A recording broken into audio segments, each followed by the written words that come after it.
आप सभी लोगों को जय मसीह की। मैं परमेश्वर का धन्यवाद करता हूं आप सब लोगों की विश्वास योग्यता के लिए, आपके प्रेम के लिए और इस चुनाव के लिए कि आज आप इस स्थान पर परमेश्वर के वचन को सुनने आए हैं। बाइबल कहती है कि परमेश्वर जीवित है, विश्वास योग्य है और उसका राज्य सदा के लिए। हालेलुया। वैसे तो मैं फिल्में नहीं देखता हूं, समय नहीं है क्योंकि प्रभु का काम इतना ज़्यादा है, लेकिन 2011 में एक फिल्म आई थी, जिंदगी मिलेगी ना दोबारा। बात तो सही है, ये जो जिंदगी है ये हमको दोबारा नहीं मिलेगी। हम इस संसार में आए हैं, कुछ पल हैं, यात्री हैं और एक दिन यहां से सदा के लिए चले जाएंगे। मैंने अपने जीवन के इन 25 सालों में कई देशों में यात्रा की है, दुनिया के तमाम विद्वान लोगों के संग, चाहे वो तर्कशास्त्री हो, दर्शन शास्त्री हो, फिलोसफर्स हो, साइंटिस्ट हो, नेता अभिनेता राजनेताओं के साथ बहुत यात्राएं की हैं, सभाएं की हैं और बहुत कुछ बड़ी नज़दीकी से देखा है। लेकिन जीवन के 25 सालों का जो निचोड़ मैं यही कहना चाहूँगा कि जिसके पास पुत्र है उसके पास जीवन है और जिसके पास पुत्र नहीं वो जीवन को नहीं देखेगा। एक बार बिल क्लिंटन अमेरिका देश के राष्ट्रपति भारत आए तो भारत सरकार उनको ताजमहल दिखाने के लिए लेकर गई। तो जब बिल क्लिंटन ने ताजमहल देखा तो उन्होंने एक स्टेटमेंट दिया, the president of America he made one statement. उन्होंने कहा कि दुनिया 2 भागों में बटी है। एक वो लोग हैं जिन्होंने ताजमहल देखा है, एक वो लोग हैं जिन्होंने ताजमहल नहीं देखा। इस विचार के साथ वो ये बताना चाहते थे कि दुनिया में जिन्होंने ताजमहल देखा है वो सौभाग्यशाली लोग हैं, बड़े गौरवमान लोग हैं जिन्होंने ताजमहल देखा, इतनी भव्य इमारत। अब हम लोग तो आगरा के लोग हैं, मेरा तो आगरा मेरी भूमि है, वहीं पढ़ाई लिखाई की, तो ताजमहल तो हमारे पड़ोस में ही था। सुंदर है, व्यापक है, देखने में अच्छा लगता है। लेकिन ये जो स्टेटमेंट है कि जिसने ताजमहल देखा है वो दुनिया का सौभाग्यशाली आदमी है। जब मुझे अमेरिका जाने का मौका मिला पहली बार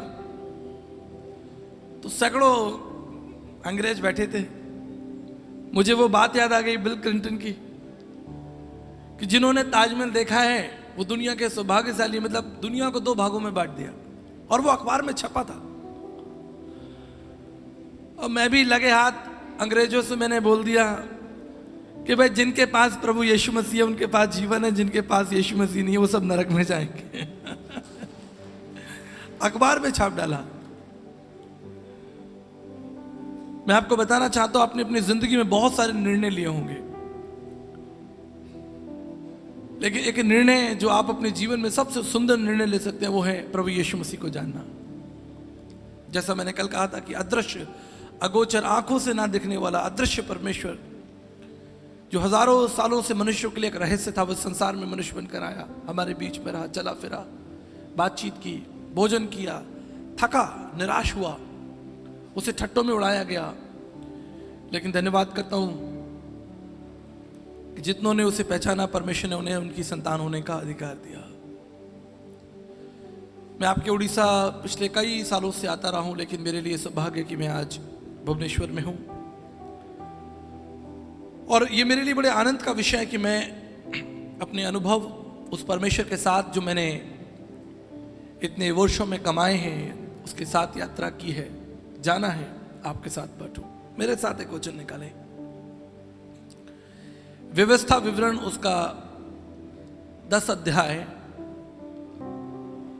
और उसके 12 पद में कुछ इस तरह लिखा है, सुन स्वर्ग और सबसे ऊंचा स्वर्ग और सब कुछ जो परमेश्वर का है। भजन संहिता 24:1, पृथ्वी और जो कुछ उसमें है सब उसका है। हागे उसका 2 अध्याय और 8 पद में लिखा है, सोना भी और चांदी भी यहोवा की है और भजनकार 50:10 में कहता है कि पशु और पक्षी भी यहोवा के ही है। अब जब सब परमेश्वर का ही है तो हमारा क्या है? तो जब हमारा है ही नहीं तो लड़ाई किस बात की है? तो जिसने परमेश्वर को जान लिया है उसे कुछ नहीं चाहिए। देखिए, मैं आपको अपने जीवन का एक अनुभव बताना चाहता हूं, और वो अनुभव एक उदाहरण देकर समझाना चाहता हूं। मेरी एक सभा में समाजवादी पार्टी के महासचिव अमर सिंह जी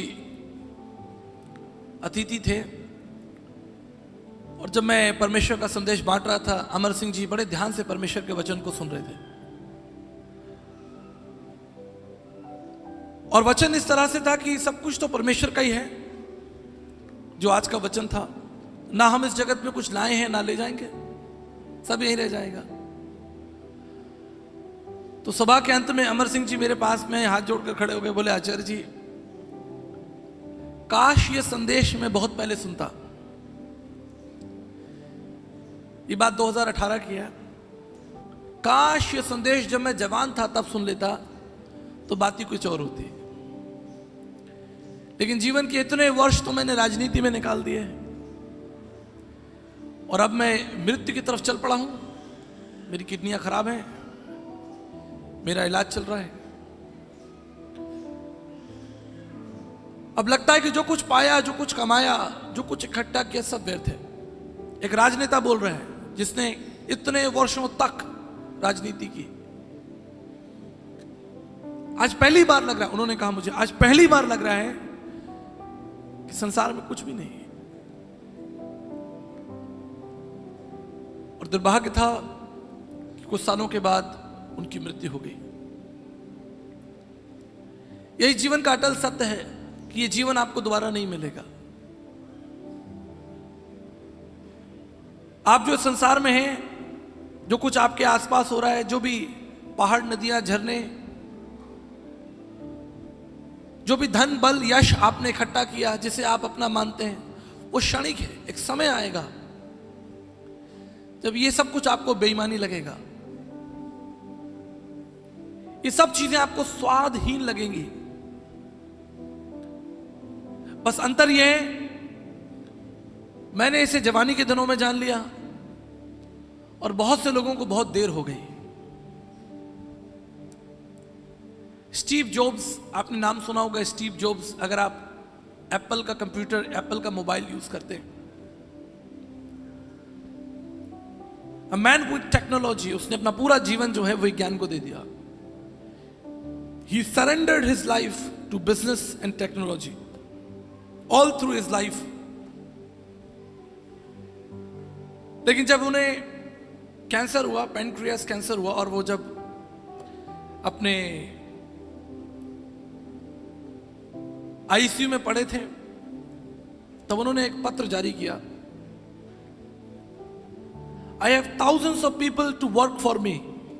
मेरे पास हजारों लोग हैं जो मेरे लिए काम कर रहे हैं। I have the best cars and best house and best technology. मैंने अपना सारा जीवन विज्ञान को दे दिया। लेकिन आज जब मैं इस आईसीयू के बिस्तर पर लेटा हूं, कोई भी आसपास नहीं।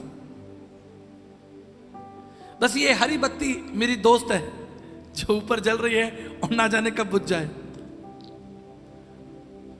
आज मैं परमेश्वर के बारे में सोच रहा हूं। मित्रों, फर्क इतना है कि आज आप जीवित हैं, देखते हैं, चल सकते हैं। इसलिए बाइबल कहती है, जवान अपनी जवानी के दिनों में अपने सृजनहार परमेश्वर को याद रखना, तो वो तेरे लिए सीधा मार्ग निकालेंगे। हमारे शहर में, जयपुर में, एक बार अमिताभ बच्चन जी आए, बड़ी सभा हुई। एक छोटी बच्ची ने अमिताभ बच्चन से एक सवाल पूछा। बोले, सर वो आप कोल्ड ड्रिंक का ऐड करते हैं, पेप्सी का। ये पेप्सी तो, ये कोल्ड ड्रिंक तो बहुत खराब चीज है, परंतु आप जैसे विद्वान लोग, महान कलाकार लोग इसको बेचते हैं, तो हम जैसे बच्चे भी इसको पीते हैं। आपको नहीं लगता कि ये एक गलत चुनाव है? बड़ी सभा के सामने अमिताभ बच्चन जी चुप हो गए, उनके पास कोई उत्तर नहीं। बॉम्बे गए और अपना कॉन्ट्रैक्ट पेप्सी के संग खत्म कर दिया। आप देखिए आज की तारीख में अमिताभ बच्चन किसी पेप्सी कोल्ड ड्रिंक का ऐड नहीं करते। एक सामान्य उदाहरण है, लेकिन इसके पीछे एक बड़ी गहरी बात छिपी है। सत्य को बहुत लोग सुनते हैं, सत्य सुनते हैं, सत्य को स्वीकार भी करते हैं, लेकिन सत्य को ग्रहण कर लेना यह कठिन है। करोड़ों रुपए का कॉन्ट्रैक्ट उन्होंने पेप्सी के साथ खत्म कर दिया, करोड़ों रुपए का कॉन्ट्रैक्ट। इस बात की परवाह नहीं की उन्होंने कि मुझे लाखों करोड़ों रुपए का नुकसान होगा, लेकिन आपको बड़ा नुकसान होने जा रहा है। अरे भाई हम बाइबल पढ़ेंगे, प्रभु के पीछे चलेंगे तो नुकसान हो जाएगा हमारा। संसार में थोड़ा खा लें, थोड़ा पी लें, थोड़ा मनोरंजन कर लें, थोड़ा घूम आए। मैं अमेरिका में था तो मैंने एक परिवार को निमंत्रण दिया कि भाई आज शाम को मीटिंग है, आप लोग आइए। कहते हैं हमारा वेकेशन है, परिवार के संग वेकेशन है। पैसे कटेंगे आपके, कटर बटर कर रहा है ये। भाई इनके 100 रुपए काट लिए जाएं। बोले जी हमारा तो वेकेशन है, हम तो आज अपने परिवार के साथ छुट्टी मनाने जा रहे हैं। Are you serious about God? Are you serious about your life and the purpose of your life? शायद आज आपको यह सत्य सुनने में हल्का लगता होगा, शायद आज लगता होगा कि इन बातों की इतनी आवश्यकता नहीं, लेकिन जीवन में एक मोड़ आएगा जब आपको इन बातों की स्मरण आएगा। आप कहेंगे नहीं, आई हैव लॉस्ट माई डेज। और मैंने भरोसा किस पे किया? मैंने भरोसा किया अपनी योग्यताओं पर, अपनी चालाकियों पर, अपने सामर्थ्य पर, अपने पद और प्रतिष्ठा पर, अपने मान और सम्मान पर। इससे कोई फर्क नहीं पड़ता कि समाज आपको क्या सम्मान देता है, समाज आपकी कैसी प्रतिष्ठा करता है, आपका नाम ऊंचा करता है। जो कुछ समाज तुम्हें देगा, दुनिया तुम्हें देगी, वो तुमसे वापस ले लिया जाएगा।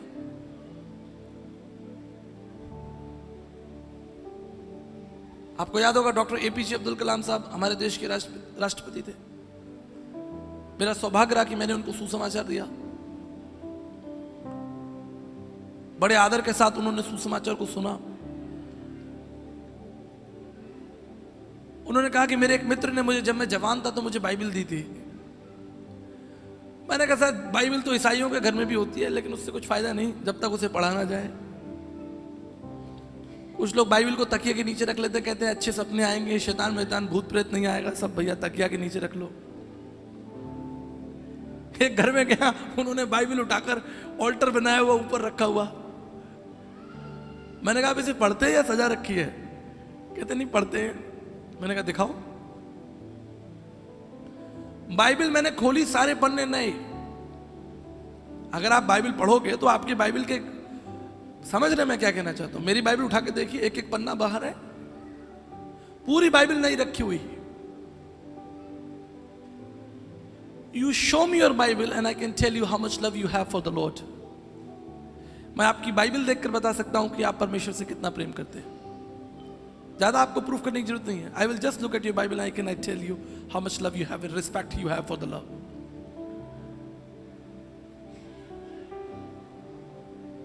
मेरी बात याद रखिएगा, पूरा संदेश भूल जाएंगे, लेकिन एक बात याद रखिएगा,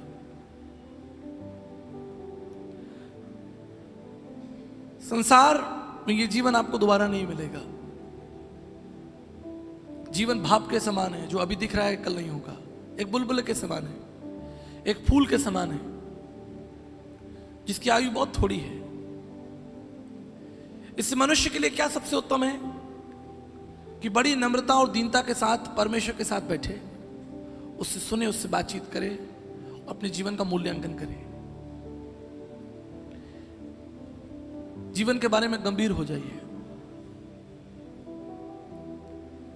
एक बार मैं दिल्ली में एक पेशेंट के लिए प्रार्थना करने गया, तो वहां पर एक जवान को स्ट्रेचर पे लाया जा रहा था, जो शायद एक्सीडेंट हुआ होगा तो उसका सर्वर फट गया, एकदम पूरा खून वून निकल रहा है। और उसके साथ उसके माता पिता, रिश्तेदार और तमाम लोग आईसीयू में, दिल्ली में एम्स हॉस्पिटल में दौड़ते हुए आए।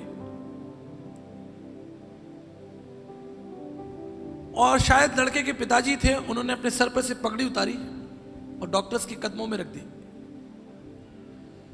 और डॉक्टर से कहा कि डॉक्टर साहब इस बच्चे को बचा लीजिए, नहीं तो मैं मर जाऊंगा।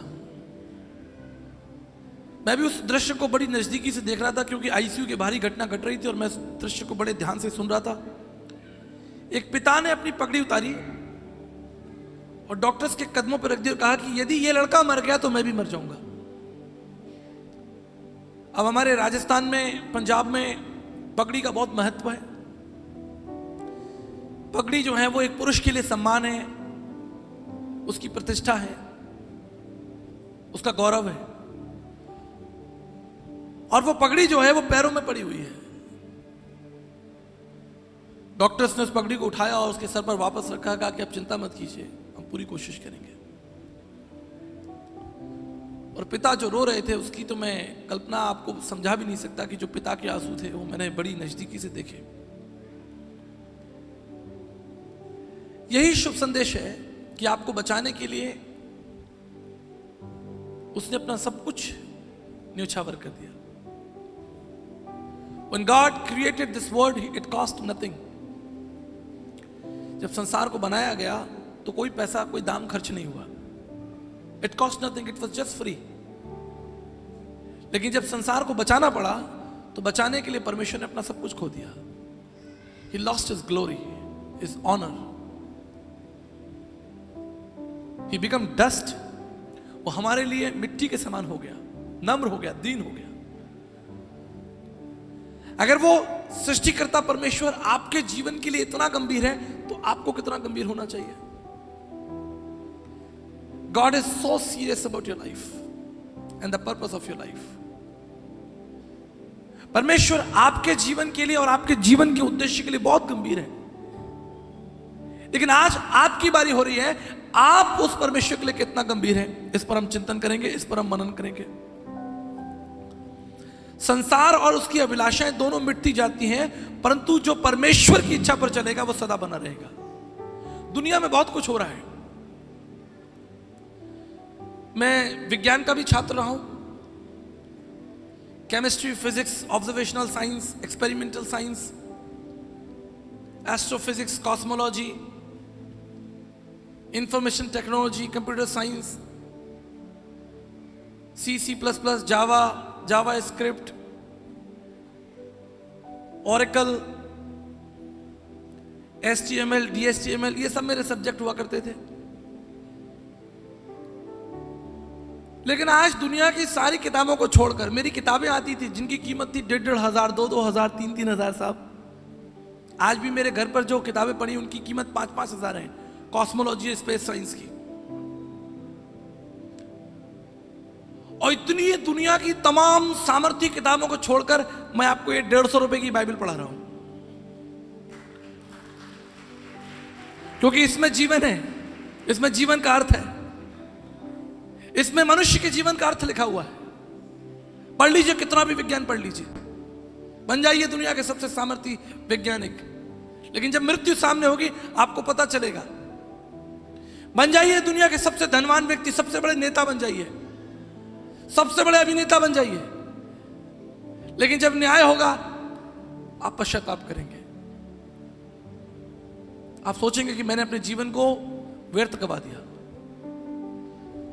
संसार और उसकी अभिलाषाएं दोनों मिटते जाते हैं, परंतु जो परमेश्वर की इच्छा पर चलेगा वो सदा बना रहेगा, सदा बना रहेगा। ये सत्य है, इसे परख कर देख लीजिए। मुझे पंजाब में एक बड़ी सभा में बुलाया गया। लगभग 300 लोग हार लेकर खड़े थे, गारलैंड हार लेकर खड़े थे। जब मैं गाड़ी से उतरा तो मुझे हार पहनाए गए, 300 लोगों ने, फूल मालाएं डाली गई, बड़ी महिमा हुई, बड़ी प्रतिष्ठा हुई, जय जयकार, हालेलुया के नारे लगे। मेरे आगे लोग नाचते कूदते मुझे स्टेज पर लेकर आए। अब मैं स्टेज पर जाकर बैठा, परमेश्वर ने कहा कि भाई अब क्या होगा। मैंने प्रभु से कहा, प्रभु अब आपकी महिमा होगी। प्रभु ने कहा, सारी महिमा तो तूने ले ली, तेरी जय जयकार हो रही है, तुझ पर फूल डाले जा रहे हैं, 300 मालाएं तो तूने पहनी है। सच बता रहा हूं, उस दिन के बाद से मैंने अपने गले में कभी माला नहीं पहनी। आज कम से कम 12 साल हो चुके हैं। कोई लाभ नहीं। मनुष्य तुम्हारा सम्मान करेगा, तुम्हारा आदर करेगा, तुम्हारी प्रतिष्ठा करेगा, तुम्हारी जय जयकार करेगा, कोई लाभ नहीं। वही मनुष्य तुम्हें पकड़वा देगा, वही तुम्हारी चुगलियां करेगा, वही तुम्हारी बुराइयां करेगा, तुम्हारी जय जयकार करेगा और पीछे जाकर तुम्हारी बुराइयां करेगा। इसलिए बाइबल क्या कहती है, मनुष्यों पर भरोसा मत रखना। यिर्मयाह 17:5 में लिखा है, श्रापित है वो मनुष्य जो मनुष्यों पर भरोसा रखता है। जीवन के सरल रहस्य समझा रहा हूं आपको, बहुत सिंपल है ये। जो भी संसार तुम्हें देगा वो तुमसे वापस ले लिया जाएगा। तुम्हें संसार अधिकारी बनाकर बैठाएगा, पुलिस अधिकारी बनाकर, फिर तुमसे रिटायरमेंट सिग्नेचर कर ले, रिटायर अपने घर जाओ। तुम्हारी सेवाएं के तो अब तुम बुजुर्ग हो गए हो, अब तुम इस लायक नहीं हो कि तुम दौड़ सको, जाओ घर बैठो आराम करो। तुम्हारी प्रतिष्ठा छीन ली जाएगी, तुम्हारा स्वाभिमान छीन लिया जाएगा। जिन पर आपको भरोसा है वही आपकी चुगलियां करेंगे, आपकी बुराइयां निकालेंगे, कमियां निकालेंगे। इसलिए परमेश्वर का वचन कहता है, मनुष्य पर भरोसा मत रखना। मनुष्य से प्रेम रखना, लेकिन भरोसा मत करना। प्रेम रखना, भरोसा केवल परमेश्वर पर रखना, क्योंकि मनुष्य कभी भी बदल जाएगा। मैंने बहुत भरोसा किया लोगों पर। जैसे यीशु मसीह को कोड़े मारे गए, ऐसे हमें मारे गए। यीशु मसीह को सूली पे चढ़ा दिया गया, हमें भी चढ़ा दिया गया। करो आप संसार पर भरोसा, करो धन इकट्ठा, कुछ काम नहीं आएगा। जब तुम जीवन में अकेले होगे, तुम्हारा धन तुम्हारे काम नहीं आएगा, तुम्हारे रिश्तेदार, तुम्हारे दोस्त, कोई काम नहीं आएगा। जीवन में तुम अकेले रह जाओगे, तुम्हारी परिस्थितियां कठिन से कठिन होंगी। तुम देखोगे वो सारे मित्र जो तुम्हारे साथ खाते पीते थे, तुमसे प्रेम करते थे, जो तुम्हारे साथ खड़े थे, सब तुम्हें छोड़कर चले जाएंगे और तुम अकेले हो जाओगे। और इसलिए यीशु मसीह ने कहा, मनुष्य का अकेला रहना अच्छा नहीं है।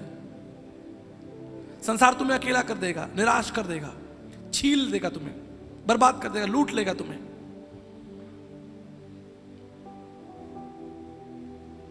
मैंने संसार को बहुत नजदीकी से देख लिया, समझ गया हूं मैं। भजन संहिता 20 उसके 7-8 में लिखा है, किसी को घोड़ों पर और किसी को रथों पर भरोसा है, अपनी सामर्थ्य पर भरोसा है, कॉन्टैक्ट्स पर भरोसा है। कुछ कॉन्टैक्ट काम नहीं आते। जीवन में आप अकेले थे, आप अकेले ही रहेंगे। आपका सच्चा मित्र केवल यीशु मसीह है। जितनी जल्दी आप ये बात समझ जाएं, जितनी जल्दी आप इस बात को स्वीकार कर लें, मान लें, उतने में ही लाभ आपके लिए लाभ शुरू हो जाएगा। प्रेम सबसे रखना है, ये बात फिर बता रहा हूं, लेकिन भरोसा आपको परमेश्वर पर रखना है। क्यों? उसके 3 कारण आपको बता देता हूं। क्यों आपको भरोसा परमेश्वर पर रखना है? यिर्मयाह उसके 10 में लिखा है, he is a living God, क्योंकि वो जीवित है। मनुष्य सदा के लिए जीवित नहीं है। मेरे दादाजी का देहांत ट्रेन एक्सीडेंट में हुआ 6 नवंबर 1977 में। एक ट्रेन दुर्घटना हुई और मेरे दादाजी जो उस ट्रेन में अधिकारी थे, उनकी मृत्यु हो गई। मेरे पिताजी ने उनकी डेड बॉडी को देखा। मेरे पिताजी मुझे बताते हैं कि उन्होंने जब अपने पिता की डेड बॉडी को देखा तो बताते हैं कि मानो कि उनके शरीर में से प्राण निकल गए। मेरे पिताजी के शरीर से प्राण निकल गए, मानो ऐसा हो गया, क्योंकि उन्होंने पिताजी को मृत अवस्था में देखा, जो पहले कभी देखा ही नहीं। कल तक तो बोल रहे थे, चल रहे थे, खा पी रहे थे, आज जमीन पर पड़े। खुर्जा रेलवे स्टेशन, उत्तर प्रदेश में एक जगह है खुर्जा, बड़ा भयानक ट्रेन एक्सीडेंट हुआ था। लाश पड़ी हुई है और मेरे पिताजी अपने पिताजी की लाश को देख रहे हैं और कह रहे हैं कि अब क्या होगा, जीवन की यात्रा आगे कैसे चलेगी। यही तो थे जो मेरे कॉलेज की फीस भरते थे, सारे घर का खर्चा उठाते थे, इन्हीं पर तो हमें भरोसा था। और रो रहे थे, कोई उनके पास दूसरा विकल्प ही नहीं था। तभी उनको एक बात याद आई जो मेरे दादाजी ने अपने बेटे से यानी मेरे पिताजी से कही थी कि जीवन के किसी मोड़ पर मेरा तुम्हारा साथ छूट जाए तो एक बात याद रखना, परमेश्वर जीवित है और वो मार्ग में तुम्हारी अगुवाई करेगा। और यही बात मैंने अपने दोनों बच्चों को समझा दी, 2 बेटियां हैं मेरे पास, दोनों को समझा दिया कि जीवन का कभी कोई ऐसा मोड़ आए अगर मैं इस संसार में नहीं होना तो डरना नहीं, परमेश्वर जो जीवित है वो तुम्हारे मार्ग में तुम्हारे आगे आगे चलेगा, तुम्हारी सहायता करेगा, क्योंकि वो जीवित है सदा के लिए। हालेलुया। दूसरी महत्वपूर्ण बात, बुक ऑफ ड्यूटोनॉमी चैप्टर 7 वर्स 9 में लिखा है, he is a faithful God. वो केवल जीवित ही नहीं है लेकिन विश्वास। अब आपका कोई मित्र हो जो जीवित है लेकिन विश्वास योग्य नहीं है तो क्या करोगे? आपका कोई मित्र है, आपने उसको फोन किया, हेलो हेलो मैं परेशानी में हूं, वो जीवित है, आपकी बात सुन रहा है, और जैसे ही सुने कि आप परेशानी, वो अपना फोन काट देगा। हेलो आवाज नहीं आ रही है, नेटवर्क नहीं आ रहा है, अरे भाई जरा 5,000 रुपया कर्जा देना, जरा थोड़ा कुछ काम है। बोला अरे भैया मेरा अपना कर्जा पड़ा हुआ है, मैं तुमको कैसे कर्जा दूं? जीवित भी हो और विश्वास योग्य हो। परमेश्वर का वचन कहता है कि परमेश्वर विश्वास योग्य परमेश्वर है। हालेलुया। वो आपको कभी धोखा नहीं देगा। आप परमेश्वर को रोजाना धोखा देते हो लेकिन परमेश्वर आपको कभी धोखा नहीं देगा। हम यहूदा के बारे में अध्ययन करते हैं, पतरस के बारे में अध्ययन करते हैं कि पतरस ने यीशु मसीह का 3 बार इनकार कर दिया, और पतरस ने 3 बार इनकार कर दिया, 3 बार इनकार, बड़ा प्रचार होता है। भाई 3 ही बार तो किया था, आपने कितनी बार कर दिया? आप तो दिन में 3 बार कर रहे हो, उसने तो जीवन में 3 बार किया था। पतरस ने केवल 3 बार इनकार किया, और उसके ऊपर बड़े बड़े संदेश है कि पतरस ने यीशु मसीह का इनकार कर दिया। अरे भाई पतरस को छोड़ो, आप देखो आपने दिन में 3 बार करते हो, डेली करते हो, करते चले आ रहे हो 40 साल से, फिर भी वो विश्वास योग्य है, फिर भी वो आपको कभी नहीं छोड़ेगा, कभी नहीं त्यागेगा। बाइबल कहती है एक मां बच्चे को छोड़ सकती है लेकिन मैं तेरा यहोवा परमेश्वर तुझे कभी नहीं छोड़ूंगा और कभी नहीं त्यागूंगा। आपको सिंपल बातें बता रहा हूं, बड़े गहराई की थियोलॉजी में नहीं ले जाता मैं, और ना मुझे चिल्लाना आता, मैं ऐसे चिल्ला चिल्ला के प्रचार नहीं कर सकता भाई, मैं आराम से आपको बताऊंगा। तीसरा है सामर्थी परमेश्वर। यिर्मयाह 32:27 में लिखा है वो सर्व सामर्थी है। अब भाई कोई जीवित है, अच्छी बात है, विश्वास योग्य लेकिन सामर्थी नहीं है तो क्या करोगे आप? वो आपके लिए क्या उपाय निकालेगा? कमजोर आपका मित्र विश्वास योग्य खड़ा है लेकिन कुछ कर नहीं सकता। अब आप देखिए, आप रात को सो जाते हैं आराम से अपने बिस्तर पर पंखा एसी चला के, लेकिन आसमान में ब्रह्मांड में भगदड़ मची हुई है, गैलेक्सीज में भगदड़ मची हुई है, एक प्लैनेट दूसरे प्लैनेट से बस टकराने ही वाला है।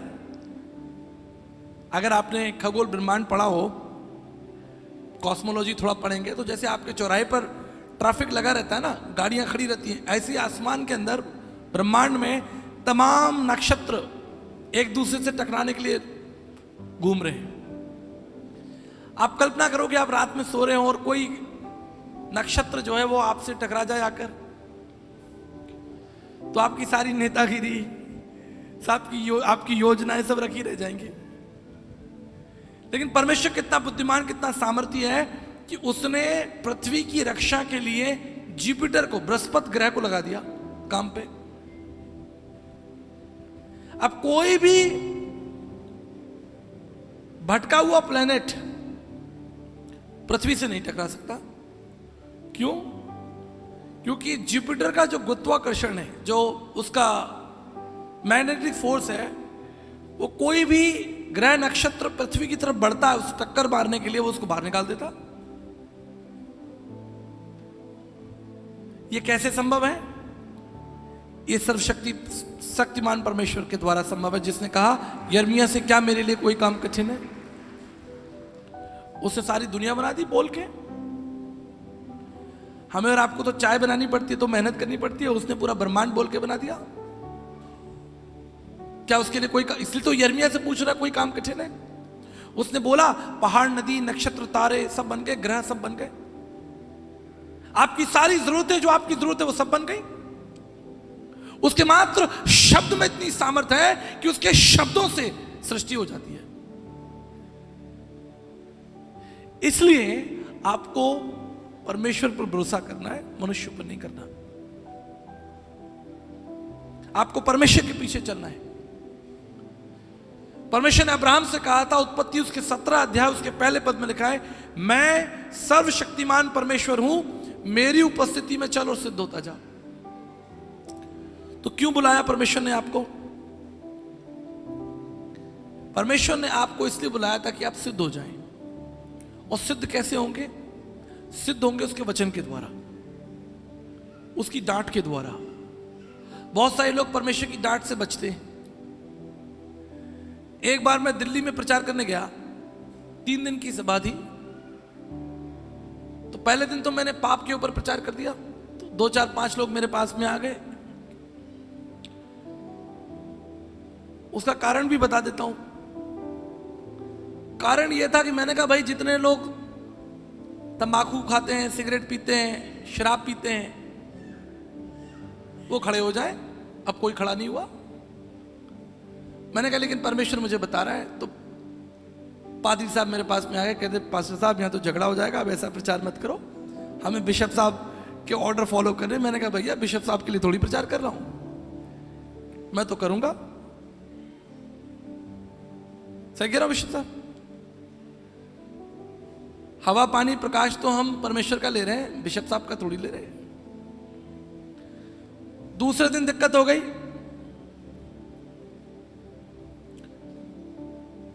क्योंकि डांट जो है वो हमें अच्छी नहीं लगती। और मैं आपको बताना चाहता हूं, परमेश्वर की डांट में हमारे लिए जीवन है। जब परमेश्वर तुम्हें डांटे, जब परमेश्वर तुम्हें आकार दे, जब परमेश्वर तुम्हें सिद्ध करे, तुम सिद्ध हो जाना। उसने अब्राहम से कहा मेरे पीछे हो और सिद्ध होता जा। जो कुछ कमी तुम्हारे अंदर होगी, जो तुम्हें परमेश्वर के राज्य में घुसने से रोकती है, वो सारी कमियां परमेश्वर निकालेगा, तुम्हें तैयार करेगा। आप जानते क्यों? क्योंकि उसने अपने पुत्र का संसार में बलिदान दिया है। उसने कीमत चुकाई है आपके लिए, तो आपकी सिद्धता के लिए कीमत चुकाई है। यह आसान नहीं। उसने एक महायुद्ध लड़ा है। अपने शरीर को, अपने पुत्र के शरीर को इस संसार में मरने के लिए भेज दिया, ताकि आप सिद्ध हो जाए और आपका नाम जीवन की पुस्तक में हो। मेरे प्रियो, मैं आपको बताना चाहता हूं, जीवन एक एक दिन हमारी मुट्ठी से निकल रहा है। We are losing, we are not adding our days, we are losing our days. हमारे जीवन जुड़ नहीं रहे, घट रहे हैं। ये बड़ा गंभीर विषय है। एक दिन परमेश्वर आएगा, हम सब उसके सामने खड़े किए जाएंगे। हम सबके जीवन का न्याय होगा। जो कुछ तुमने कहा है, जो कुछ तुमने बोला है, जो कुछ तुमने इकट्ठा किया, सब बातों का न्याय होगा। सब बड़े बड़े प्रचारक उसके सामने खड़े किए जाएंगे। मैं भी उस परमेश्वर के सामने खड़ा किया जाऊंगा और मेरे जीवन की सब बातें परमेश्वर के सामने खोली जाएंगी। आपके जीवन की सब बातें परमेश्वर के सामने खोली जाएंगी। स्वर्गदूत देखेंगे, संसार देखेगा। इसलिए यीशु मसीह संसार में उतर कर आया, ताकि तुम उस जीवित, सामर्थी और विश्वासयोग्य परमेश्वर पर भरोसा करो, जिसका राज्य सदा के लिए है। आप मनुष्यों पर भरोसा करने के लिए नहीं बुलाए गए। मनुष्य तुम्हारा न्याय नहीं करेगा, मनुष्य तुम्हें नहीं बचा सकता। तुम्हारा न्याय परमेश्वर के हाथों में है, याद रखिएगा। परमेश्वर की इच्छा क्या है?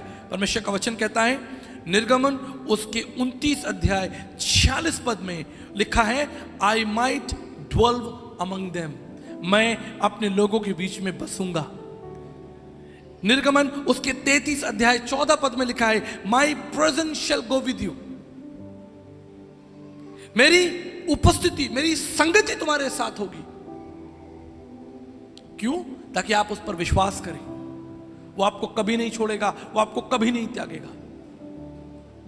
उसने आपको इसलिए बनाया है ताकि आप उसकी संगति में रहें, आप उसे देखते रहें और उससे शक्ति पाते रहें, बिल्कुल सूर्यमुखी अर्थात सनफ्लावर के समान।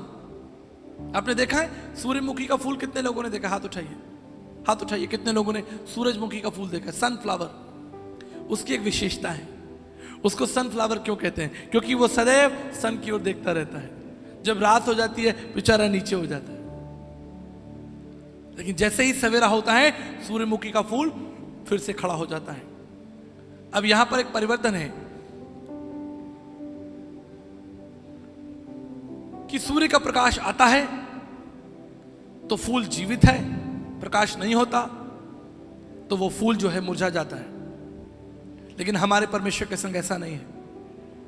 बाइबल कहती है my presence shall go with you, जहां कहीं तुम जाओगे मैं तुम्हारे साथ होऊंगा, तुम्हें कभी मुरझाने नहीं दूंगा, तुम्हें कभी गिरने नहीं दूंगा, तुम्हें कभी टूटने नहीं दूंगा। लेकिन तब जब तुम्हारा भरोसा मुझ पर है और तब जब तुमने मुझे अपना प्रभु माना है। मैं आपको बताना चाहता हूं इस संसार में कितने मसीह हैं। मैं मिला हूं मसीहों से। एक बार एक सभा चल रही थी, परमेश्वर के लोग, आराधक लोग गीत गा रहे थे, धन्यवाद महिमा चल रही थी। जैसे आप लोग डांस कर रहे थे, नृत्य कर रहे थे, झूम कर परमेश्वर की उपस्थिति में आनंदित थे। एक व्यक्ति मंच पर आ गया, जो भाई गाना गा रहे थे उससे उसने कहा कि भैया वो वाला गाना गाओ, नीले आसमान के पार जाएंगे। नशे में धुत व्यक्ति, मसीह व्यक्ति, गैर मसीहों की बात नहीं कर रहा, नशे में धुत पी के मंच पर चढ़ाया, कह रहा गाना गाओ। कौन सा गाना? अरे भाई नीले आसमान के पार जाएंगे। आराधक ने कहा भाई तुम पहले ही नीले आसमान के पार हो और तुम्हें मैं कितना ऊपर भेजूं? तुम पहले ही नीले आसमान के पार हो, तुमने दारू चढ़ा रखी है और तुमको मैं कितना नीले आसमान के। ये मसीहों की हालत है। बच्चे नष्ट हो गए, मसीह बच्चे बाइबल नहीं पढ़ रहे, कलीसिया नहीं आ रहे। अच्छा कलीसिया आके करेंगे क्या? ठंडा सा प्रचार है, ठंडा ठंडा प्रचार थोड़ी सुनने के लिए आए। खींच के प्रचार करो, बच्चे भी आए, मम्मी पापा भी आए, दादा दादी भी आएंगे सुनने के लिए। तुम तनख्वाहधारी प्रचारक मत बनो, तुम एक सामर्थ्य प्रचारक बनो ताकि तुम प्रचार करो और हृदय छेदे जाए। बाइबल कहती है पतरस ने प्रचार किया, लोगों के हृदय छेदे। किसी ने तनख्वाह नहीं दी थी पतरस को प्रचार करने के लिए। डांट लगाओ जवानों को, खड़ा करो और पूछो सवाल।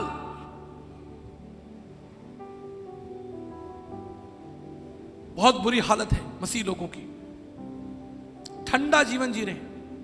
उनके घरों में जाओ, कहीं कोई वचन नहीं लगा।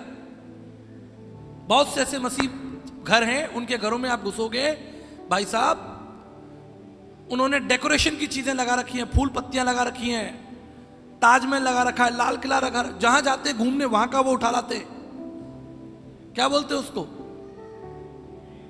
सोविनियर। कोई अमिताभ बच्चन के संग खड़ा है, कोई माधुरी दीक्षित के संग फोटो खिंचा रहा है, लगे हुए हैं मसीहों के घर में, मैंने देखे। संसार के लोगों की पिक्चर लगी हुई है और आप लेफ्ट राइट देखो, कोई वचन लगा है, कोई परमेश्वर का वचन, कोई नीति वचन, 3-5 भजन संहिता 23, कुछ नहीं। एक परिवार में मैं गया दिल्ली में, तो खाना लगाया हुआ था टेबल पे। मैंने कहा चलो भाई हाथ धोना खाना खाने से पहले। मैं बाथरूम में गया, 540 kinds of cream, shampoo, conditioner मैंने गिने खड़े होकर। 540 kind of conditioner, shampoo, creams, हाथों की क्रीम, पैरों की क्रीम अलग, फेस वॉश 18-20 तरीके के फेस वॉश। कमाल हो गया साहब।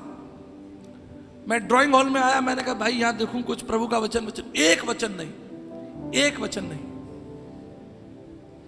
मैंने कहा भाई साहब चल क्या रहा है? आपके बाथरूम में 540 प्रकार के साबुन शैम्पू रखे और घर में एक भी वचन नहीं, कैसे काम चलेगा? एक परिवार में गया मैं, वो तो बच गया परिवार। उन्होंने मुझे बताया कि आचार्य जी ये दीवार जो है, अपने घर की एक दीवार दिखाई मुझे, बोला 6 महीने पहले यहाँ दारू का काउंटर था, शराब का काउंटर था। एक दिन मैंने आपका प्रचार यूट्यूब पे सुना तो उन्होंने दारू का काउंटर सब हटा दिया, वहां पर बाइबल, किताबें, प्रभु के वचन और सारी गीत की पुस्तकें रख दी। बोलना पड़ेगा ना, समझाना पड़ेगा, डांटना पड़ेगा। देखिए भाई, न्यूटन्स लॉ है, every object will remain in state until there is external force. जैसे भाई ये मेज है, ये मेज यही रखी रहेगी जब तक इसे 4 आदमी उठा के नीचे ना ले जाएं या खसका के लेफ्ट ना राइट नहीं जाए, ये मेज यहीं रखी रहेगी। कोई भी चीज जिस अवस्था में पड़ी है वो पड़ी रहेगी जब तक कि कोई बाहरी शक्ति जो है उस पर बल प्रयोग ना हो। आप समझ रहे हैं मेरी बात? अब ये गिलास यहां रखा है, ये यहीं रहेगा जब तक मैं इसको उठाकर यहां से यहां ना रख दूं। लोग जिस अवस्था में हैं उस अवस्था में पड़े रहेंगे जब तक आप अपनी आवाज ऊंची नहीं करोगे। जब तक आप एक मसीह जीवन नहीं जियोगे तब तक आप भी किसी से नहीं कह सकते, क्योंकि चोर चोर मुसरे भाई। आप किसी से क्या कहोगे कि तुम बाइबल पढ़ो, तुम ही नहीं पढ़ते। आप किसी से क्या कहोगे कि गीत गाओ, भाई तुम ही नहीं गाते। आप किसी से क्या कहोगे कि प्रभु की महिमा करो, तुमने ही नहीं की। एक बार एक सभा चल रही थी, सभा खत्म हुई तो लास्ट में खाना रखा, तो हमने एक व्यक्ति को बोल दिया, भाई साहब आप दुआ कीजिए। वो घबरा गया, उसको पसीना पसीना, उसका बीपी लो हो गया। मैंने कहा भाई साहब क्या हो गया? कहता मेरा बीपी लो हो रहा है। मैंने क्यों? कहता मुझे दुआ करनी नहीं आती। 40 साल से तुम चर्च आ रहे हो, तुमको दुआ करनी नहीं आती। उसका बीपी लो हो गया, सच बता रहा हूं, पसीना पसीना हो गया, घबरा गया, उसको लगा कि मेरा प्राण ही निकल जाएगा। तो जो जिस अवस्था में है वो पड़ा रहेगा जब तक आप उसे धक्का नहीं लगाओगे कि भैया आगे बढ़ो। सारी दुनिया पाप में पड़ी थी, इसलिए स्वर्ग से प्रभु यीशु मसीह को उतर कर आना पड़ा, धक्का लगाने के लिए नहीं। क्या एक अंधा दूसरे अंधे को मार्ग दिखा सकता है पास्टर साहब? जब सब अंधे थे तो प्रभु को स्वयं उतरना पड़ा, इस संसार में उतर कर आए और हमें धक्का लगाया, यानी हमें वचन दिया, हमसे बात की, आशीष की वचन भी बोली, सद्भावना के वचन भी बोले और डांट भी लगाई। नहीं लगाई डांट? आपने मुझे बताओ। मंदिर की चौकियां उलट दी उसने, कोड़ा बना लिया उसने अपने कपड़ों को उसका। खैर वो तो हम नहीं करते, वो अधिकार तो प्रभु का ही है। एक शानदार मसीह जीवन जिए, खरा जीवन जिए। मैं आपको बताता हूं, जब परमेश्वर की दृष्टि नूह पर पड़ी, प्रभु ने कहा ये खरा व्यक्ति है। आपके लिए बोल सकता है, मेरे लिए बोल सकता है कि ये खरा व्यक्ति है। मैं आपको सच्ची बात बताता हूं, जिस दिन इस वचन पर मैंने कोविड के दिनों पर मनन किया कि नोहा एक खरा व्यक्ति है, मैं बस उसके पीछे पड़ गया। मैंने कहा अब तो मैं भी खरा बनूंगा, मैं सच बोलूंगा, चाहे किसी को बुरा लगे, किसी को अच्छा लगे, मैं सच बोलूंगा। अपने जीवन की छोटी छोटी बातों के लिए मैं सच बोलता हूं, सच बोलूं। मेरे फोन में पासवर्ड नहीं लगा, कोई भी चेक करे। मेरी बाइबल उठाकर देखिए आप। मैं आपको अपने ऊपर फोकस करने के लिए नहीं बता रहा, लेकिन मैं आपको बताना चाहता हूं कि जब आप परमेश्वर के वचन को मनन करेंगे, आप सिद्धता की तरफ बढ़ेंगे। मैंने निर्णय लिया कि मैं सच बोलूंगा, चाहे परिस्थितियां कितनी कठिन हो, मैं सत्य का प्रयोग करूंगा। मैं धन में ईमानदार रहूंगा, किसी एक व्यक्ति के धन की 1 रुपए की बेईमानी नहीं करूंगा। मैंने प्रण किया। क्यों? क्योंकि परमेश्वर ने जब नोहा को देखा, उत्पत्ति 6 अध्याय में कहा कि यह व्यक्ति खरा है। अय्यूब के लिए कहा यह खरा व्यक्ति है, सिद्ध है। और यही परमेश्वर का निमंत्रण है कि उसने आपको भी खरा और सिद्ध होने के लिए बुलाया है। अब बाहर से कैसे लगते इससे कोई फर्क नहीं पड़ता। आपका हृदय कितना पवित्र है, काम कीजिए अपने हृदय के ऊपर, वचन के द्वारा इसे तैयार कीजिए, धक्का लगाइए, ये तैयार हो जाएगा। जवानों को मैं कहना चाहता हूं, मनन कीजिए, चिंतन कीजिए, परमेश्वर के पास आइए, घुटने टिकाइए, आंसू बहाइए, रोइए, परमेश्वर से कहिए कि प्रभु आप मुझे सिद्ध कर दीजिए। वो आपको सिद्ध कर देगा, इसलिए इस संसार में वो आया था। वचन कहता है कि एक व्यक्ति जब मन फिराता है तो स्वर्ग में महिमा होती है। हालेलुया। पृथ्वी पर मन फिराता है और स्वर्ग में महिमा होती है। कीजिए अपने आप को खरा, सच्चा और ईमानदार, यही आपकी भक्ति है। अपने शरीर को भाता हुआ बलिदान करके चढ़ाइए, सच्चाई के लिए चलिए, खड़े हो जाइए सच्चाई के लिए, ईमानदार रहिए। हर प्रकार का नशा, हर प्रकार की बुराई छोड़ दीजिए। जो कुछ आपको लगता है कि यह परमेश्वर की दृष्टि में अपवित्र है, उसे छोड़ दीजिए। देखिए आप सामर्थी हो जाएंगे। आप हाथ रखेंगे, बीमार चंगे हो जाएंगे। आप बोलेंगे, जीवन चंगे होंगे। लोग आप पर भरोसा करेंगे, कहेंगे यह व्यक्ति परमेश्वर का जन है। आज क्या हो रहा है संसार में? बड़े बड़े पढ़े लिखे लोग जेल में जा रहे हैं। अभी पंजाब का इतना बड़ा पुलिस ऑफिसर जेल में गया, क्या? करोड़ों रुपए का घूस ले लिया। क्या लाभ हुआ? संसार को तुमने प्राप्त किया, अंत में तुम्हारी बेइज्जती हो गई, तुम जेल में जा रहे हो। अभी 2 दिन पहले की आपने खबर पड़ी होगी, आई थिंक डीआईजी थे, करोड़ों रुपए के रिश्वत लेके जेल। तो महात्मा गांधी भी जी गए थे, लेकिन सच्चाई के लिए गए थे, समाज के लिए गए थे। दुनिया जेल जा रही है, क्या?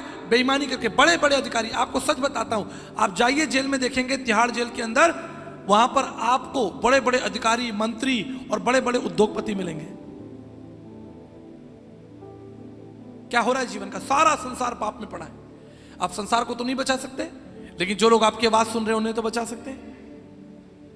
And that is the reason when God calls you. परमेश्वर आपको बुलाता है, संसार से तुम्हें अलग करता है। संसार तो पाप की तरफ तुम्हें खींचेगा, लेकिन तुम्हें स्थिर रहना है, तुम्हें खरा रहना है, तुम्हें ईमानदार रहना है। और यह तभी संभव है जब आप संसार की शक्तियों से भरोसा हटा लें। जब तक आप संसार की शक्तियों पर भरोसा रखेंगे, आप गिर जाएंगे। आपको मालूम है 8 नवंबर 2016 को नोटबंदी हुई। सही कह रहा हूं? तारीख सही है? 8 नवंबर 2016। पूरे हिंदुस्तान में भगदड़ मच गई। क्यों भगदड़ मच गई? कि सबने अपने घर में काला धन छुपा रखा था। जिनके पास नहीं था उन्हें कोई दिक्कत नहीं। हमारे पास तो 500-500 के 10, 12, 15 नोट थे, वो हम बैंक में जाके हमने चेंज करा लिए। पर जिनके पास बड़े बड़े तहखाने भरे हुए, बैंगलोर में एक व्यक्ति, उसे हार्ट अटैक आ गया। जैसे ही पता चला कि हमारे सारे नोट खराब हो गए, उसे हार्ट अटैक आ गया, उसे आईसीयू में भर्ती कर दिया। दूसरे दिन उसने अपने बेटे को बुलाया, बोला अरे भाई कोई वो बच सकते हैं हमारे पैसे कि नहीं बच सकते हैं? बेटे ने कहा पिताजी पता नहीं, अभी तो कोई भरोसा नहीं, ऐसा पूरे देश में। दूसरे दिन बुलाया कि अब कुछ हो सकता है क्या? तीसरे दिन बुलाया, चौथे दिन वो व्यक्ति चला ही गया संसार से, चला गया। पेपर में छपा उसका फोटो, उसका नाम, बैंगलोर का व्यक्ति। कई लोगों के नाम छपे थे। क्या लाभ? आप धन इकट्ठा करें, धन आपकी आवश्यकता है। मैं इस चीज को बिल्कुल नहीं कहूंगा कि धन आपकी आवश्यकता नहीं है, धन आपकी आवश्यकता है। और भविष्य की योजना बनाना, अपने बच्चों की योजना बनाना भी खराब नहीं है, लेकिन लालची होना परमेश्वर की दृष्टि में गलत है। धन का सदुपयोग करें, परंतु अपनी आत्मा को मैली ना करें। धन के लोभ से अपनी आत्मा को मैला ना करें। अब क्या फायदा हुआ? राजेश खन्ना जी ने घर बनाया, उसका नाम रखा आशीर्वाद। उसको बनाने में करोड़ों रुपया खर्च हो गया। जब उनकी डेथ हुई, मृत्यु हुई, तो परिवार में झगड़ा हो गया कि ये घर मेरा है, ये घर मेरा है। बड़े बड़े दावेदार निकल आए, उस घर के लिए झगड़ा हो। मैं तो पेपर पढ़ता हूं, सुबह कम से कम 1 घंटा मेरा काम बाइबल के बाद पेपर ही पढ़ना है। क्योंकि बाइबल में जो लिखा हुआ वही तो पेपर में छप रहा है। जो बाइबल कहती है कि ये होगा वही तो हो रहा है। अब आपने घर बनाया, घर का लड़ाई झगड़ा हुआ, कोर्ट कचहरी हुई, 4-6 महीने तक चलता रहा, उसके बाद क्या हुआ? उसके बाद वो घर तोड़ना पड़ा। ना रहेगा बांस ना बजेगी बांसुरी। वो घर जिसे बनाने में इतना समय लगा, इतना पैसा खर्च हुआ, उस घर को तोड़ना पड़ा, उसे नष्ट करना पड़ा। क्या फायदा हुआ? आपके सारा जीवन जो तुमने मेहनत की वो नष्ट हो गई, खराब हो गई। तो मनुष्य का सारा परिश्रम जो इस पृथ्वी पर वो करता है वो व्यर्थ है। एक ही बात आपको याद रखनी है कि हम इस संसार में मुसाफिर हैं। We are traveling in this world. We are not here for future, for permanent. हम इस संसार में सदा के लिए नहीं है। We are just crossing. इसलिए यीशु मसीह संसार में आया, उसने हमसे प्रेम किया। पहला यूहन्ना 4:19 में लिखा है, उसने हमसे प्रेम किया और उसका प्रेम पवित्र था। उसके प्रेम में हमारे लिए जीवन था, उसके प्रेम में हमारे लिए भविष्य है, उसके प्रेम में हमारे लिए सुरक्षा है। 33.5 साल तक वो संसार में मनुष्य बनकर रहा हमारे बीच में, आपके लिए। यह आसान नहीं था। मैं आपको अपना एक अनुभव बताता हूं। यहां लिखा है कि I might dwell among them, मैं उनके बीच में चलूंगा फिरूंगा। इसी वचन पर मनन कर लें, कितना मुश्किल है प्रभु के लिए। मैं अभी 2 महीने पहले अमेरिका में था और मुझे 1 हफ्ते के लिए अपने एक मित्र के घर में रहना था। उनके घर में जो सबसे बड़ी समस्या थी कि उनके घर के अंदर 4 कुत्ते थे और 26 बिल्लियां थी। अब सुन लीजिए ध्यान से, एग्जाम्पल है। हमारा प्रभु भी उदाहरण में बात करता था, मैं भी उदाहरण में बात करता हूं। अब मैं घर में अंदर घुसा और वो 4 कुत्ते और 26 बिल्लियां आगे पीछे घूम रही हैं। मेरे लिए तो बड़ा कष्टदायी हो गया। मैं तो अकेला उठकर वॉशरूम भी नहीं जा सकता। मैंने सोचा, मैं उठा, इसने मेरी टांग पकड़ी तो 1 हफ्ता मेरे लिए वहां रहना खाना मुश्किल हो गया। सारा घर गंदा, इतना भयानक गंदा। अच्छा, अंग्रेज लोग थे, वो इतना परवाह भी नहीं करते। वो तो कुत्ते जानवरों को इंसानों से भी ज्यादा प्यार करते हैं। अब वो उसी हाथ से उसको बर्गर खिला रहे हैं, उसी हाथ से उन्होंने मेरे सामने पिज्जा रख दिया। मैं घबरा गया। और देखो भाई, उसी हाथ से वो कुत्ते को मुंह में खाना खिला रहे हैं और कुत्ता खा रहा है, और उसी हाथ से मुझे कह रहे हैं, पास्टर साहब take more pizza, take more pizza. मैंने कहा, आई एम ऑन फास्ट। 7 दिन मेरी हालत खराब हो गई।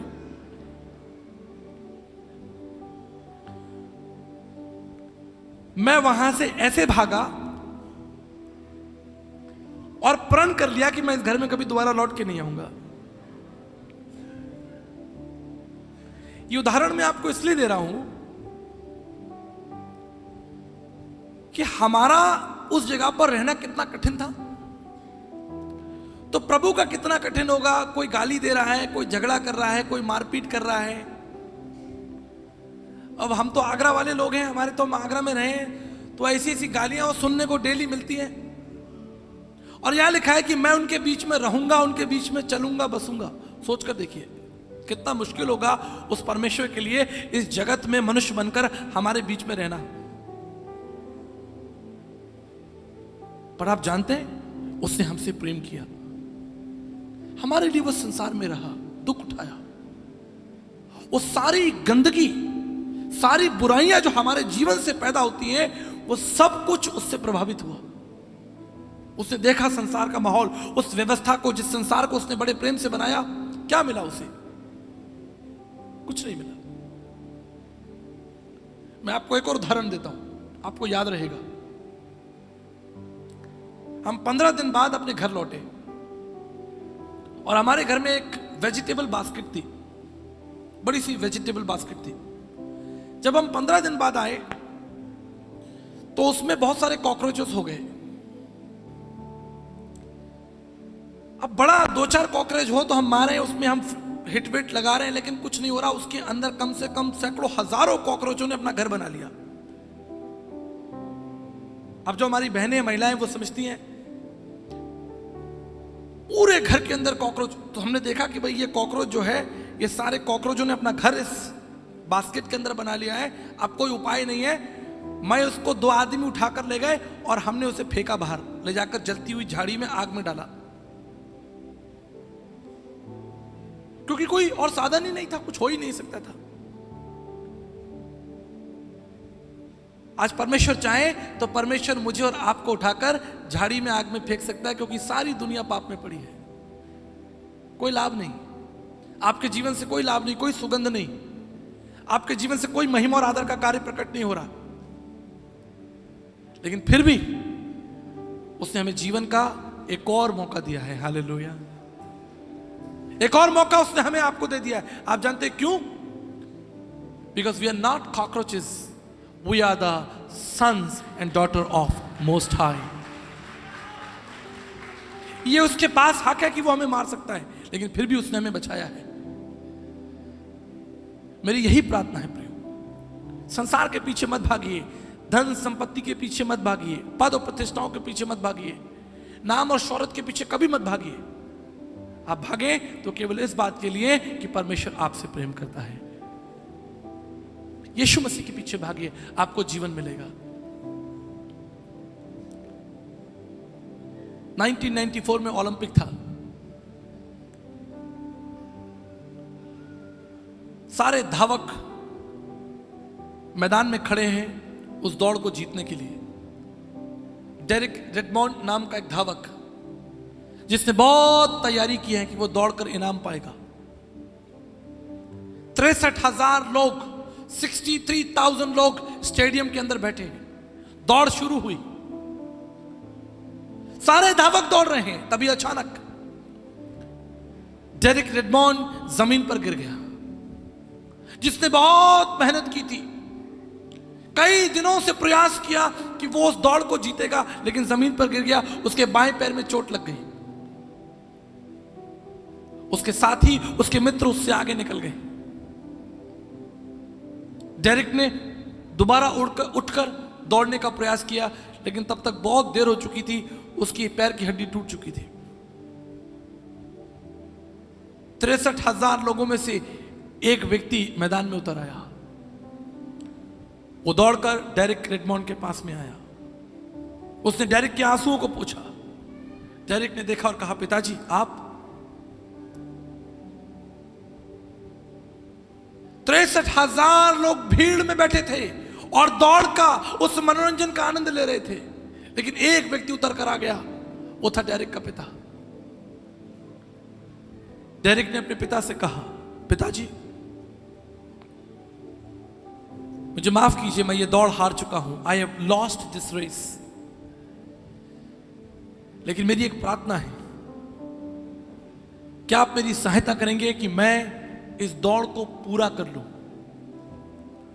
डेरिक के पिता ने अपना कंधा डेरिक रेडमोंड को दे दिया, उसका सारा वजन उठा लिया और धीरे धीरे, बहुत धीरे उसे उस स्थान तक पहुंचा दिया जहां वो दौड़ खत्म होती है, फिनिश लाइन तक।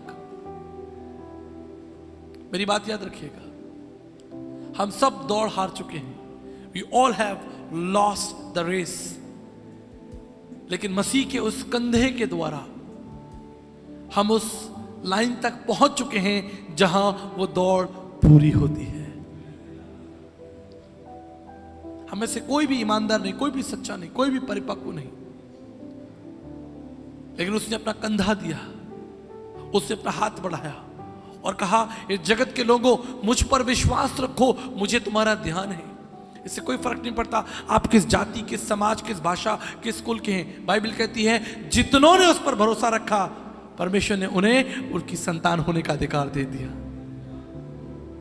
मेरे प्रियो, आज जब मैं अपने संदेश को समाप्त करना चाहता हूं, मेरी एक ही प्रार्थना है, अपने जीवन का मूल्यांकन करें। आप क्या पाना चाहते हैं? कहां पहुंचना चाहते हैं? क्या पाएंगे आप? अंततः क्या होगा? स्टीव जॉब्स ने कहा, अब अंत का समय है, अब मेरे हृदय में एक भय, एक डर है, मैंने अपना सारा जीवन विज्ञान को दे दिया। I have given all my life to the science and wonders, but today I am thinking about God. आज मैं परमेश्वर के बारे में सोच रहा हूं। मुझे आज भी अमर सिंह जी की वो बात याद आती है, मेरे कानों में वो आवाज गूंजती है। उन्होंने कहा, काश ये संदेश मुझे तब मिलता जब मैं जवान और स्वस्थ था। अब मैं बूढ़ा हो गया हूं और मैं थक गया हूं और अब मैं बीमार हूं। सिंगापुर में उनकी डेथ हो गई। मेरे प्रियो, एक समय आएगा जब ये जीवन फिसलता हुआ नजर आएगा, कुछ हाथ नहीं लगेगा। जो सारे अचीवमेंट्स, आपकी डिग्रियां, आपके मेडल्स घर की दीवारों पर लटके रह जाएंगे। आपका नाम दीवारों पर होगा, लेकिन उसे देखने के लिए आप नहीं होंगे। वो सर्टिफिकेट्स जो लोगों ने तुम्हें दिए हैं, समाज ने तुम्हें दिए हैं, संगठन ने तुम्हें दिया है, तुम्हारी महिमा, तुम्हारी जय जयकार की है, वो सब कुछ मिट्टी हो जाएगा। लेकिन बाइबल कहती है, जिसने उसके पुत्र पर विश्वास किया है, अगर वो मर भी जाए तो उसे दोबारा जीवन मिलेगा।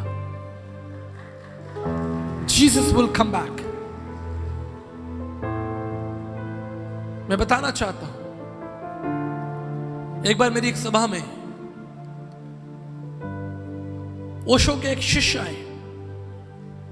उन्होंने एक बात कही, उन्होंने कहा, आई फॉलो ओशो। पर अब जब मैंने मसीह के बारे में सुना है, मुझे मसीह के बारे में अच्छा लगने लगा है। लेकिन एक बात मुझे समझ नहीं आती, क्या आपने प्रचार किया कि एक दिन सारी कब्रें खोली जाएंगी और हर एक प्राणी उसमें से निकलेगा? ऐसा कैसे हो सकता है? ओशो ने हमें यह नहीं बताया।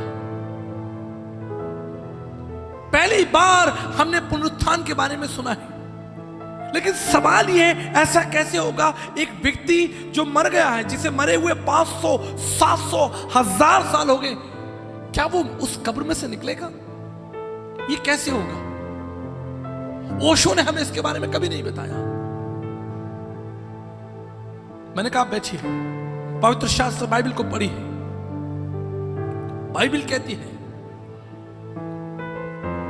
God created everything out of nothing. कुछ नहीं था, लेकिन उसने अपने शब्द से संसार को बना दिया। जब आपकी कब्र खोली जाएगी, कोई फर्क नहीं पड़ता कि वह हड्डी है कि नहीं है, मांस है कि नहीं है, लहू है कि नहीं। And God will speak, He will create you even if there is nothing. उस स्थान पर आपकी कोई हड्डी नहीं है, कोई मांस नहीं है। आप जानते हैं, उन्होंने पूरी बाइबल ली, 8 महीने बाइबल का अध्ययन किया, और 8 महीने बाद मुझे फोन किया कि मैं अपना जीवन यीशु मसीह के हाथों में देना चाहता हूं, क्योंकि उसकी बातों में ओशो से अधिक सच्चाई और सामर्थ्य है। तुम्हारा ज्ञान मनुष्यों की चालाकियां और मनुष्यों के तर्कों पर नहीं, लेकिन मसीह की सामर्थ पर और उसके बलिदान पर निर्भर हो। इस संसार में बड़े बड़े दार्शनिक हुए, मैंने दार्शनिकों को पढ़ा है, सुकरात से लेकर प्लेटो से लेकर, न केवल भारतीय लेकिन विश्व के बड़े बड़े दार्शनिकों को पढ़ा है। लेकिन आज मैं आपको इस 150 रुपए की बाइबल से संदेश देना चाहता हूं कि इस संसार में अगर कुछ सत्य है तो वो केवल यीशु मसीह है, उसके अलावा कुछ नहीं। उसने कहा है, मैं तुमसे सच सच कहता हूं कि मैं वापस आऊंगा और तुम्हें लेकर जाऊंगा। सारा संसार देखेगा, जितनों ने उस पर विश्वास किया है उनका नाम जीवन की पुस्तक में है। जितनों ने उसे अपना प्रभु माना है, उनको एक बार फिर से जीवन मिलेगा। हम सब चाहे मिट्टी में बो दिए जाएं, लेकिन उसके वचन की सामर्थ्य के द्वारा फिर से खड़े होंगे। हम आकाश में उठाए जाएंगे। पौलुस कहता है, एक दूसरे को ढांढस देना, एक दूसरे को हिम्मत देना। मसीह बादलों से उतरेगा और सारी आंख, पूरी दुनिया, बादशाहों के लोग उसे उतरते हुए देखेंगे। आप जानते हैं क्यों? क्योंकि वो जीवित, विश्वासयोग्य और सामर्थी परमेश्वर है। हालेलुया, क्योंकि वो जीवित, विश्वासयोग्य और सामर्थी परमेश्वर है। आइए हम अपने स्थानों पर खड़े होंगे और उसके नाम को महिमा और आदर देंगे। Thank you Jesus. Let's give glory and honour to Christ. आइए हम परमेश्वर का धन्यवाद करेंगे। Thank you Jesus. चोट मुझको लगे, दर्द तुझको होता है, मेरे आंसू से पहले तेरा आंसू बहता है, मेरे आंसू से पहले तेरा आंसू बहता है। अपनी आंखों को बंद कीजिए। आवाज दूं तू दौड़ आता है, बाइबल सांस लेने से पहले वो जीवित तू हाजिर होता है, सांस लेने से पहले तू हाजिर होता है। ओ अब्बा खुदा तू है मेरा, अब्बा पिता उसकी आराधना कीजिए। उस जीवित, विश्वास और सामर्थ्य उसे पुकारिए। उसने कहा है जो कोई मुझे पुकारेगा उसे मैं जीवन का मुकुट दूंगा। अब्बा पिता तू है मेरा, कि मैं खुश हूँ तो तू खुश होता है, मैं भी रोऊं तो तू भी रोता है। Thank you Jesus. कि मैं खुश हूँ तो तू खुश होता है, मैं भी रोऊं तो तू भी रोता है। अब्बा खुदा थैंक यू जीसस। तू है मेरा, अब्बा पिता तू है मेरा, अब्बा खुदा तू है मेरा, अब्बा पिता तू है मेरा। आइए हम प्रार्थना करेंगे। मैं इस समय विशेष प्रार्थना करना चाहता हूं। अगर इस स्थान पर पास्टर्स और इवेंजलिस्ट हैं, जितने भी पास्टर्स और इवेंजलिस्ट हैं, मैं चाहता हूं कि वो ऊपर आ जाएं। जितने भी पास्टर्स हैं और सुसमाचार प्रचारक हैं, I will request you to come on the stage. Bishop साहब आप भी आइए। जितने पास्टर्स और इवेंजलिस्ट हैं, जो लोग सुसमाचार का, आइए जल्दी आइए, हम प्रार्थना करेंगे। This is how we want to close our session tonight. अगर यहाँ पर कोई भी पास्टर है और सुसमाचार इवेंजलिस्ट है, आइए ऊपर आइए। आत्मा है सच्चे आत्मा Thank you, से Jesus. आराधना करो परमेश्वर। आत्मा है थैंक यू। सच्चे आत्मा से आराधना करो। हाथों को उठाकर परमेश्वर का धन्यवाद कीजिए। सच्चे Lift up your Aradhana hands. वो ढूंढ रहा है, सच्चे आत्मा से आराधना करो। Thank you, Jesus. Thank you, Lord. आंखें बंद कर कर, हाथ उठाकर, हाथ उठाकर तेरी आत्मा को महसूस करूं। आंखें बंद कर कर, हाथ उठाकर, हाथ उठाकर तेरी आत्मा को महसूस करूं। मांगने को आया नहीं, we want to give you glory and honor to the Christ, सिर्फ बात who is a living God, को faithful आया हूं and most powerful. मैं। उसके लिए कोई काम कठिन नहीं है। मांगने से भी जो कोई उसके बढ़कर पास आता है वो जीवन पाता है, जितनों ने उस पर भरोसा रखा तेरे है। लाडलों को तूने मेरे मसीह हाले। हम प्रार्थना करते रहेंगे, अपने मनों में परमेश्वर का धन्यवाद करते रहेंगे। Hallelujah, hallelujah. Thank you,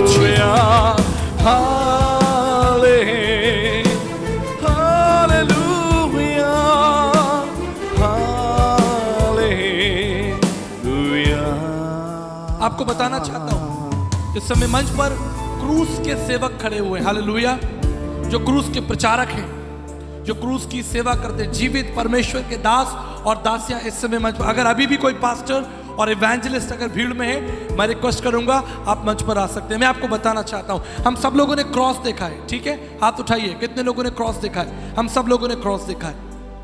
अगर आप क्रूस का इतिहास पढ़ेंगे तो आप पाएंगे कि क्रूस जो है वो इतिहास में एक भयानक मृत्यु का चिन्ह था, sign of death, very painful. लोग उससे डरते थे, छिपते थे। Cross was a sign of death. बड़े बड़े अपराधियों को क्रूस पर चढ़ाकर मार दिया जाता था। लोग तड़प तड़प कर क्रूस पर मरते थे। भयानक, पेनफुल, हॉरिबल डेथ। एक जीवित इंसान को क्रूस पर जिंदा लटका दिया जाता था और उसके शरीर से खून निकलता रहता, उसके घावों से खून निकलता रहता और वो तड़प तड़प कर उस क्रूस पर मर जाता था। लोग क्रूस से डरते थे, छिप जाते थे। अगर क्रूस, लोग भाग जाते थे। जिसका इतिहास खून से भरा है। हम देख सकते हैं वहां पर पोडियम के पास ऊपर क्रॉस बना हुआ है, sign of pain, sign of death, horrible. लेकिन एक दिन ये क्रूस यीशु मसीह को दिया गया, जिसने हजारों के प्राण ले लिए, लाखों के प्राण ले लिए, जिससे लोग छिपते और डरते थे। ये क्रॉस यीशु मसीह को दिया गया। इसका इतिहास खून से भरा था। लेकिन आप जानते हैं, जिस दिन ये क्रॉस यीशु मसीह को दिया गया, उस दिन से इसका इतिहास बदल गया। आज की तारीख में जब हम इस क्रॉस को देखते हैं, it's no more sign of death and pain and suffering, it's sign of love, peace and hope. अगर यीशु मसीह इस लकड़ी के जीवन को, इसके इतिहास को बदल सकता है, तो ये आपके इतिहास को भी बदल सकता है। आपका जीवन कितना ही कड़वा क्यों ना रहा हो, आपने अपने जीवन में कितना ही छल कपट और बुराइयां और दुष्टता की हो, आपने वो सारे अपराध किए हो जो परमेश्वर की दृष्टि में गलत है, उसकी व्यवस्था के खिलाफ है। आपको लगता होगा अब तक आपने एक कमजोर, एक थका हुआ जीवन जिया है। Nobody loves you, nobody care for you। मैं आपको बताना चाहता हूं, यदि आप मसीह को अंदर आने देंगे तो आप समाज के सामने इस क्रूस के साथ खड़े होंगे।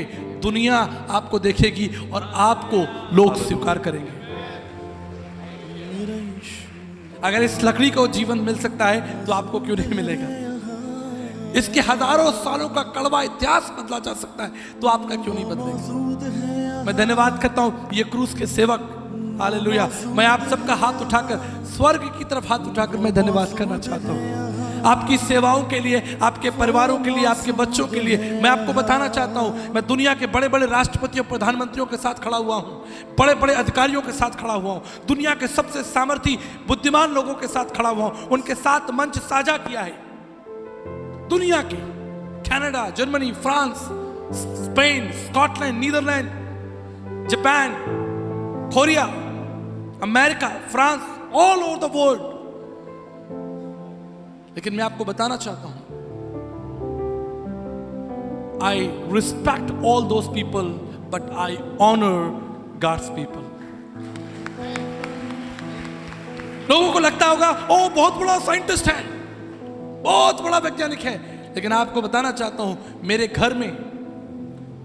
घर में गांवों से सुसमाचार प्रचारक चप्पल पहनकर आते हैं और मैं बड़े आदर और बड़े महिमा के साथ उनके साथ बैठकर भोजन करता हूं, हालेलुया, बड़े आदर के साथ। इसलिए ये कलीसिया की जिम्मेदारी है कि आप अपने पासवानों के लिए, अपने सुसमाचार प्रचारकों के लिए दुगने आदर के साथ प्रार्थना करें, दुगने आदर के साथ उनसे प्रेम करें। जो क्रूस के सेवक हैं, जो सुसमाचार सुनाते हैं, वो दुगने आदर के योग्य, हालेलुया।